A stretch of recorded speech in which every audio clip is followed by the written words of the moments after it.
Finally Empuraan എന്ന ചിത്രത്തിന്റെ official OTT release തീയതി ഇപ്പോൾ ആരാധകർക്ക് മുന്നിൽ പുറത്തുവന്നിരിക്കുകയാണ്. അതിന്റെ ഒഫീഷ്യൽ അപ്ഡേഷൻ ആണ് എന്നൊരു വീഡിയോ ഭാഗത്തെ. വീഡിയോയിലേക്ക് മുൻപ് വീഡിയോ ലൈക്ക് ചെയ്യുക, ചാനൽ സബ്സ്ക്രൈബ് ചെയ്യാൻ വേണ്ടി ശ്രമിക്കുക.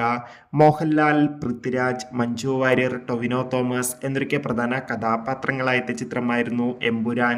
ചിത്രത്തിന് അത്യാവശ്യം മികച്ച അഭിപ്രായം തന്നെ സ്വന്തമാക്കാൻ വേണ്ടി സാധിച്ചിട്ടുണ്ടായിരുന്നു. ചിത്രത്തിന് ബോക്സ് ഓഫീസിൽ നിന്ന് വേൾഡ് വൈഡായി ഏകദേശം 325 കോടിക്കടുത്ത് കളക്ഷൻ നേടിയെടുക്കാൻ വേണ്ടി സാധിച്ചു എന്നാണ് ട്രാക്കിംഗ് റിപ്പോർട്ടുകൾ സൂചിപ്പിക്കുന്നത്. ഇപ്പോൾ ചിത്രത്തിന്റെ OTT അവകാശങ്ങളൊക്കെ ജിയോ ഹോട്ട്സ്റ്റാർ എന്ന OTT പ്ലാറ്റ്ഫോം സ്വന്തമാക്കിയെന്ന് ഒഫീഷ്യലായി കൺഫേം ആക്കിയിട്ടുണ്ട്. അതോടുകൂടി എമ്പുരാൻ എന്ന ചിത്രത്തിന്റെ സാറ്റലൈറ്റ് അവകാശങ്ങൾ ഏഷ്യാനെറ്റുമാണ് സ്വന്തമാക്കിയിട്ടുള്ളത്.